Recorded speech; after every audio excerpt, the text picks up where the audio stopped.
Today is, what's the date today? July the 31st. It's Saturday.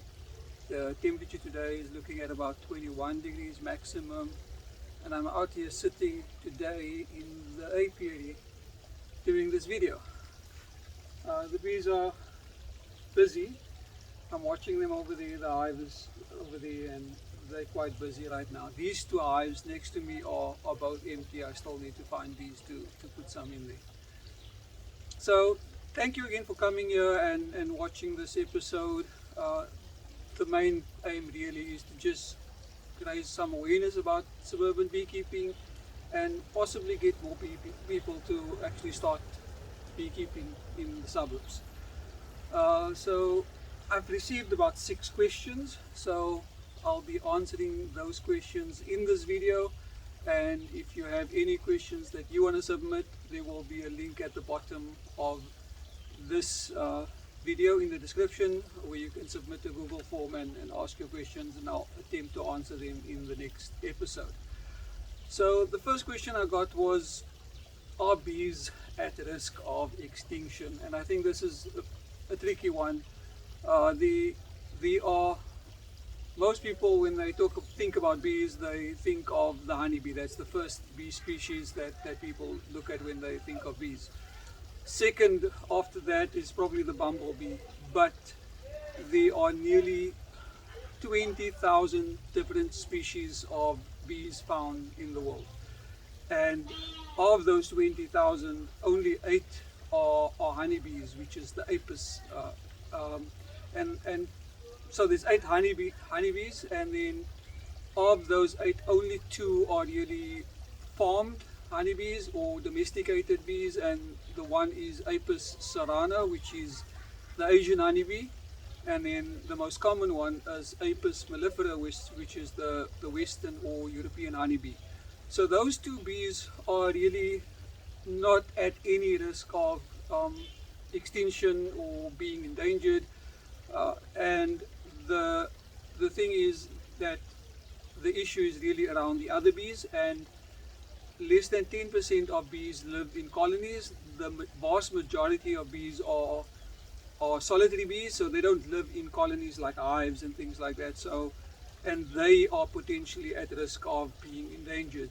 There was an article in the UK that I read recently where the uptake of suburban beekeepers in the UK has caused a significant negative impact on native solitary bees found within the UK. So it is a problem in some areas, but the honeybee is really not at risk of being endangered. The endangered species are more the other native and solitary bees where the environment is being cramped by human expansion. So no, the honeybees are not at risk of really being endangered or being on the verge of extinction. We do, however, need bees because honeybees and other bees are all important in pollination of everything that comes through the food chain. So they are important and they are vital to the survival of every animal on the planet. The next question I got was, how do I know what kind of honey my bees are making? And that is also another tricky question.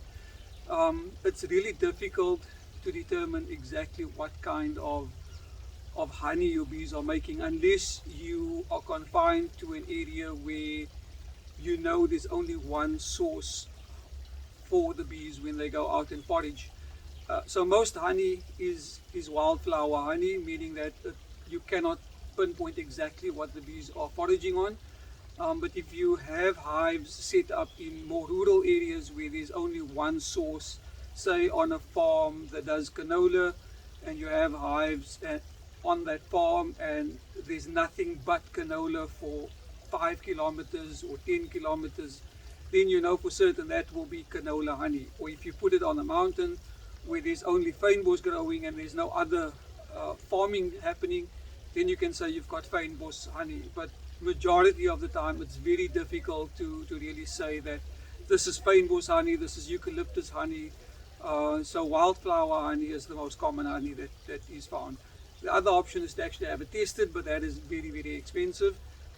So yeah, it's very difficult to determine exactly what kind of honey your bees are making. In a suburban environment, which I find myself in, there's always something flowering throughout the year. Because I live in the suburbs, every single house has a different garden, and there's always something out there for the bees to to forage on. What I have seen is that I am noticing more and more what's out there. As I drive, I've never taken note of what is flowering, but since I've become a beekeeper, I actually look out and see what's flowering. I noticed in the last week that the eucalyptus trees, some of them have started flowering, so our season is really kicking off now, and so the bees will start bringing in eucalyptus nectar and turning that into honey. The fynbos, I've got some proteas growing in my garden. They've also started flowering as of last week, so which means obviously the natural fynbos out here in the Helderberg Mountains, some of those would also start flowering, and bees can travel about 5 to 10 kilometers to find good foraging sites. So the bees have got ample resources in the environment currently to make some honey. The third question that I got was,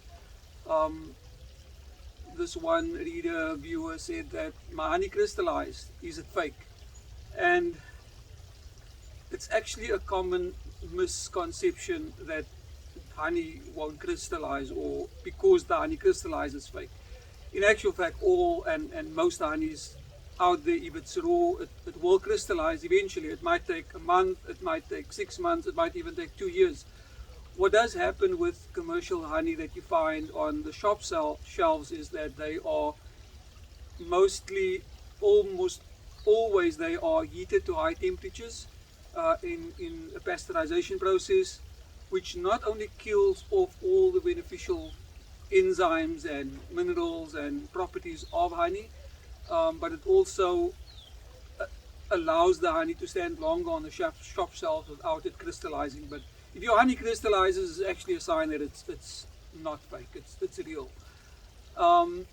Yeah, I have found that weird, that many people are under the impression that honey won't crystallize. Honey will crystallize. Question number 4 was, what can I do with my beeswax? And so I haven't had a lot of harvesting of beeswax. This is my first year, but I have done a lot of research in terms of what can be done with beeswax. The first thing that obviously comes to mind is beeswax candles. However, you need a lot of wax for making beeswax candles, and it's really it's a waste of what you can do actually with beeswax. So the other products that you can make is lip balm, hand creams, face creams, leather creams to rub on, and furniture creams as well. So those are the products that actually require very little beeswax to be included when you make that. So I think maybe between 5 to 10% of the end product requires beeswax in them. So those are good options that you can do when you have excess beeswax, to rather make products as a value add instead of melting the beeswax down and just putting it in the mold and selling it as a candle, because really it's wasteful burning beeswax in a candle. So rather go out there and make, and be creative. Think of something that you can make. Lip balm, hand creams, those are good options and they will sell fairly easily. Question number 5, and this is really dependent on your area, is how much should I sell my honey for? And when I got into this, I was also looking at pricing, and some of my honey I've given away to friends and family and colleagues. But look at your local market, look on Facebook. What I can say is that a lot of the Facebook's ads that I've seen is actually not real honey, it's fake honey. So if you see anything really that's under 65 Rand for a 500 gram glass jar, that is in all likelihood fake, unless it's actually being sold by the beekeeper and he's selling it in bulk. When you start selling in bulk, then you can go as low as probably 50 Rand for a 500 gram or 100 Rand per kilo. But that's very really, I've only really seen bulk being sold at about 120 Rand a kilo, and that comes in 25 liter drums. So yeah, look at what the honey is going for in your market and make a determination and try and price it. Don't undersell yourself. Honey is expensive. It takes bees an enormous amount of time and effort to create the honey that you harvest. I read one stat where it says that it takes to create 1/12 of a teaspoon of honey requires all the resources of one bee in its entire lifetime. So when you look at that 1 teaspoon of honey, it took 12 bees their whole lifespan to create 1 teaspoon of honey, which is absolutely amazing, and we shouldn't be underselling ourselves. So I would recommend, look at your area, see what the market is, and sell it for a premium, because real honey, raw honey is really, it's not something that is cheap, and people will really appreciate the fact that you are selling them something that's authentic. Question number 6, what other honey products can I sell? So honey is very versatile. The most common way of selling it is just in a jar. If you do want to go more into an upmarket product, you could start selling comb honey. This, however, takes a lot more time. It's basically cutting out the honeycomb out of the frame and packaging it as is, so you're selling a completely unprocessed product. That is also sold at a premium. Another option that you can do is making creamed honey. So what creamed honey is, basically, if you have already crystallized honey, you can use that to create more crystallized honey. But this crystallized honey found in creamed honey is where the crystals are very small, and it's not rough on your tongue when you eat the honey raw. It's a smooth paste, and it's a creamy texture, and it's ideal.